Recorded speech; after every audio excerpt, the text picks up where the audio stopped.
Вести на Канал 8. Добар ден. Наставничкиот пленум на средба со министерката за образование Рената Десковска. Наставниците побарале повторно да се испланира фондот на часови во оделенската настава, затоа што сметаат дека учениците се премногу оптоварени. Меѓу другото се разгледувало и за намалување на административните обврски на наставниците, како и за други актуелни проблеми во образованието. Министерката за образование и наука Рената Десковска во текот на вчерашниот ден се сретна со представници на неформалното граѓанско професионално здружение Наставнички пленум, каде што има представник и од Кочани, со кои отворено дискутираа за долгогодишните напластени проблеми во образованието. Наставниците побарале повторно да се испланира фондот на часови во оделенска настава, затоа што сметаат дека учениците се премногу оптоварени за својата возраст и ја нагласиле оптовареноста како една од клучните причини за нискиот успех на учениците. Најшле на позитивен прием од страна на министерката и голем дел од предлозите биле прифатени.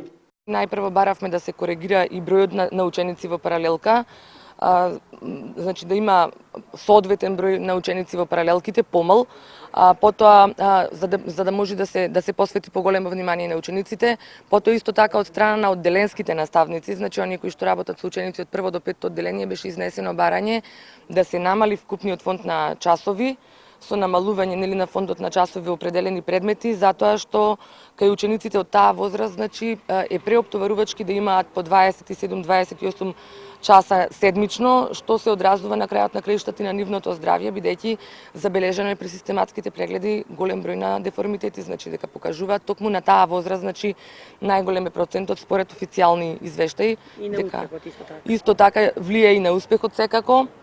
Значи, баравме исто така да се изготват учебници по оние предмети по кои што се уште не се изготвени, да се ревидираат и да се прилагодат на програмите таму каде што не се прилагодени, да се намали дел од административната обврска, значи не можат да бидат ослободени заради тоа што нашата работа бара евиденција педагошка, меѓутоа таа да не биде толку многу обемна, значи да не се преповторува во многукратно, да речем, истите работи да се внесуваат во голем број документи.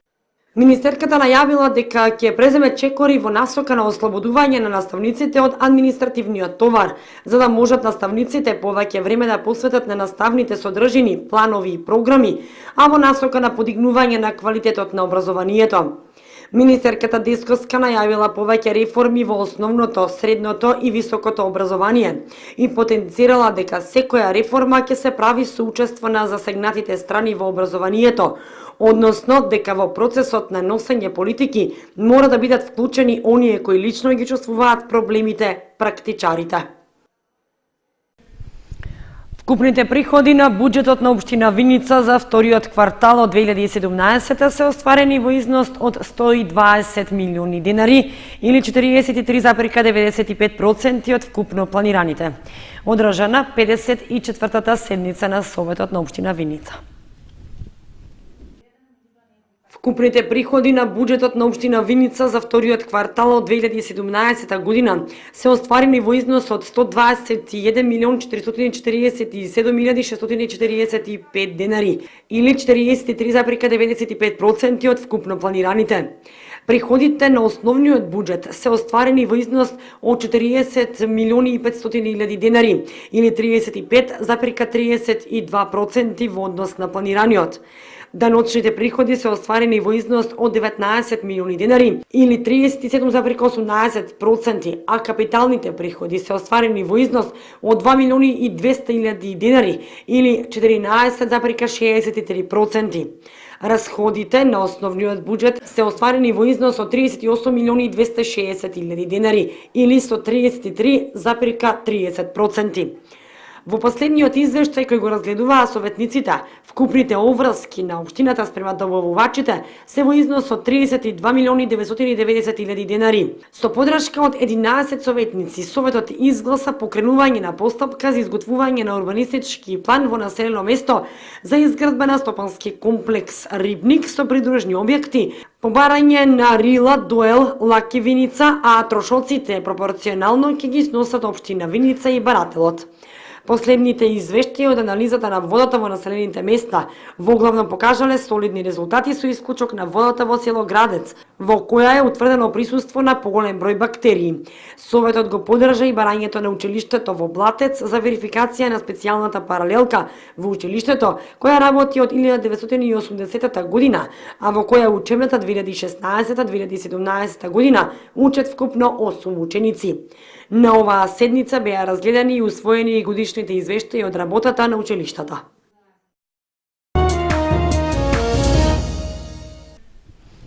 ...433 корисници на социјална помош во Виница. Заклучно со јули потрошиле 3.300.000 денари од државниот буџет. За првите 7 месеци во годината за 181 носител на правото од социјална парична помош исплатени се 3.342.835 денари. Меѓу носителите на ова право без образование се 52, а со основно образование се 72, при што 101 се роми, а само 75 се македонци. 127 домакинства се во градот, а 54 се во селата. Најбројни се оние на возраст од 26 до 45 години. Во 2016 година се биле 197 носители и 451 корисник, на кои им се исплатени вкупно 5.800.000 денари. И понатаму важи можноста сите корисници на правото на социјална парична помош со доставување на платена сметка за потрошена електрична енергија или извршено купување на огревно дрво, нафта за грејење или јаглен за грејење, да остварат и да користат право на субвенции за потрошена енергија во месечен износ до најмногу 1000 денари. А оние корисници кои имаат ученици во средно образование може да користат условен паричен надоместок на годишно ниво во висина од 12.000 денари. Висината на социјалната парична помош за едночлено семејство е 2.831 денар, за двочлено 3.878 денари, за тричлено 4.925 денари, за 4члено 5.973 денари, за 5члено 7.020 денари. Парите се преполовуваат после третата година од користење на истите. Муслиманите го слават Курбан Бајрам, денот кога им посветуваат внимание на сиромашните и принесуваат курбан, што представува врска помеѓу богатиот и сиромашниот. На празникот му претходи неколкудневен пост.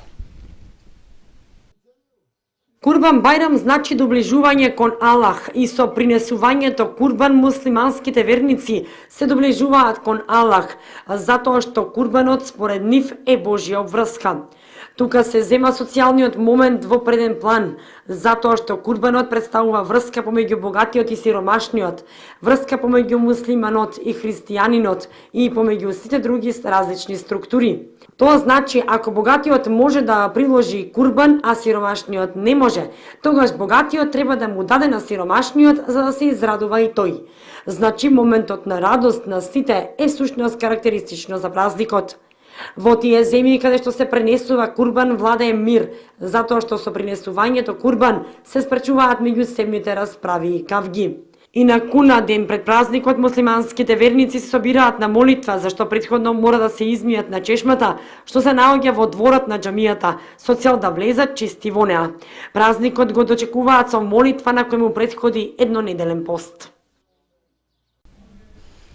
Утре, 2 септември, Кочани ќе биде домакин на 22-та пензионерска олимпијада, што ќе се одржи на стадионот Никола Мантов. Се очекува учество на над 500 надпреварувачи од 40 пензионерски здруженија, а спортските игри ќе ги отвори министерката за труд и социјала Мила Царовска. Кочани и Сдруженијето на пензионери утре, сабота, ќе бидат домакини на годинешните републички пензионерски спортски игри, кои што традиционално се одржуваат 22 година поред. На оваа своевидна пензионерска олимпијада ќе бидат застапени 11 спортски дисциплини, со учество на над 500 надпреварувачи од 40 пензионерски здруженија, кои победија на регионалните спортски надпревари, што годинава во месец мај се одржава во 8 региони во државата. Републичките спортски игри годинава се очекува да ги отвори министерката за труд и социјална политика Мила Царовска, која е покровител на манифестацијата, а пред присутните свое обраќање ќе имаат и Ѓорги Серафимов, председател на Сдруженијето на пензионери Кочани, како домакин, градоначалникот Радко Димитровски и подпредседателот на Сојузот на пензионерите на Македонија Салтир Каровски.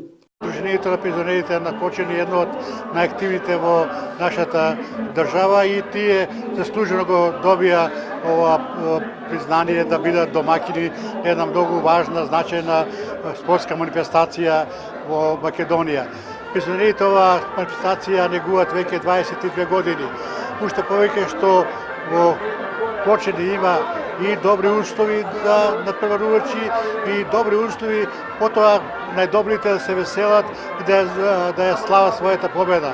Знаете дека на градски стадион во Кочани ќе се надпреваруваат 500 пензионери во 11 спортски дисциплини. Централните спортски активности ќе се одржат на градскиот стадион, градското стрелиште и тениските терени.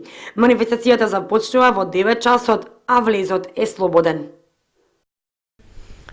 Црвен крст на Република Македонија, општинска организација Кочанија, спроведе 11-та поред крводарителска акција. Собрани се 26 единици крв. Следната акција е закажана да се спроведе на 17 септември во реонот на манастирот Свети Гаврил Лесновски во Лесново. Општинската организација на Црвен крст од Кочани ја реализираше 11-та поред крводарителска акција во просториите на Црвениот крст од овој град. Акцијата е во рамките на планираните активности за доброволно дарување на крв во градот и населените места во општините Кочани, Зрновци и Чешиново Облешево за оваа година. Акцијата беше реализирана во соработка со Институтот за трансфузиона медицина од Штип и во неа беа собрани 26 крвни единици. Ова е 11-та поред крводарителска акција годинава, а до крајот на годината се планира да се реализираат уште 6 акции, од кои едната ќе биде реализирана на 17 септември оваа година во реонот на манастирот Свети Гаврил Лесновски во селото Лесново Пробиштипско, истакна секретарот на Општинскиот Црвен крст од Кочани Анета Коцева. За годинава, додава Коцева, планот за крводарување изнесува 1350 шишиња крв. Од досегашните акции очекуваат планот за годинава да го исполнат во целост.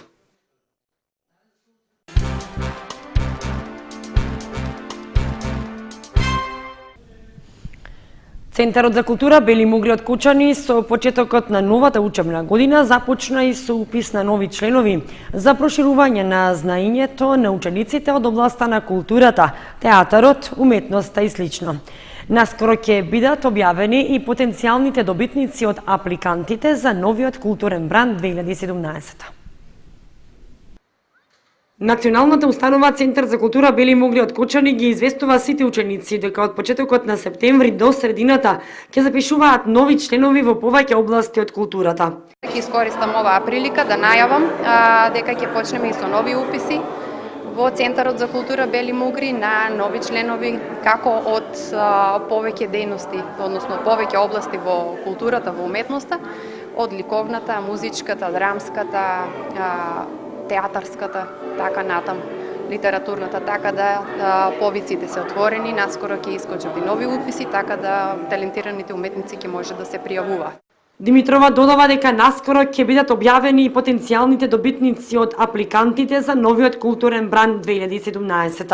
Накратко ќе дознаете и програмата, значи се уште сме во неизвестност, не знаеме кои се. На мое големо задоволство во изминатиот период, па и се уште, значи имаме голем одзив на апликанти кои што сакаат да се представат во нашата институција. И како што кажав, се надевам на една доста добра содржина, но ќе видиме, тоа е во одлука на Министерството за култура, каде што ги очекуваме конечните листи со потенцијалните добитници во новиот културен бранд 2017. Димитрова додаде дека со стартот на учебната година поинтензивно започнуваат и активностите во Центарот за култура Бели Мугри во однос на проширување на знаењата на учениците во разни области во зависност од интересот на членовите. Отворен ден организира јазичниот центар Амичи утре сабота 2 септември со почеток во 11 часот. Ке се организира на летната сцена на Центарот за култура Бели Мугри, а целта е презентација на програмата за работа за учебната 2017-2018 година.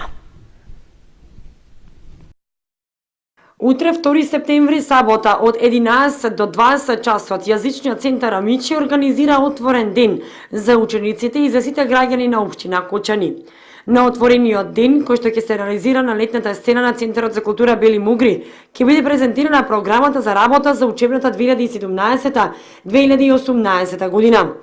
Децата кои што ќе сакаат да бидат дел од отворениот ден, ќе имаат можност да учествуваат во креативните работилници, сложувалки, игри со коцки, боење, музика, а и во добрата забава со специјалните гости Мики Маус и Пајо Паторот.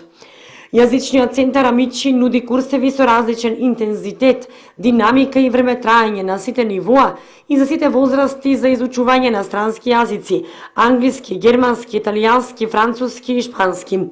Курсевите се поделени на неколку категории: курсеви за предучилишна возраст, курсеви за деца од 1 до 9 оделение, курсеви за средношколци, интензивни курсеви за возрастни, специјализирани курсеви, индивидуални часови, обука за развој на деловни комуникацијски вештини и подготовка за испити и судски преводи.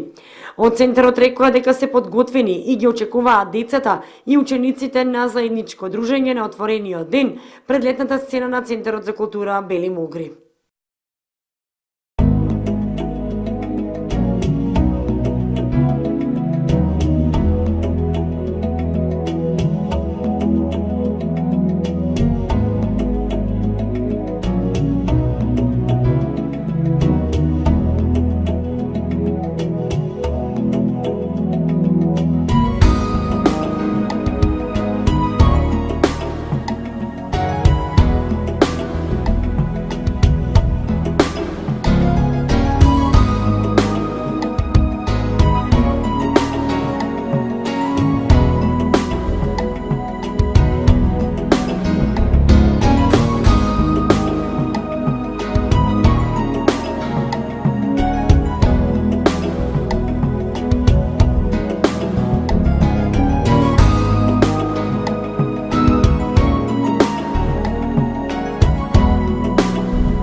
Почитувани, временската прогноза беше последната информација во ова петочно издание на вестите на Канал 8.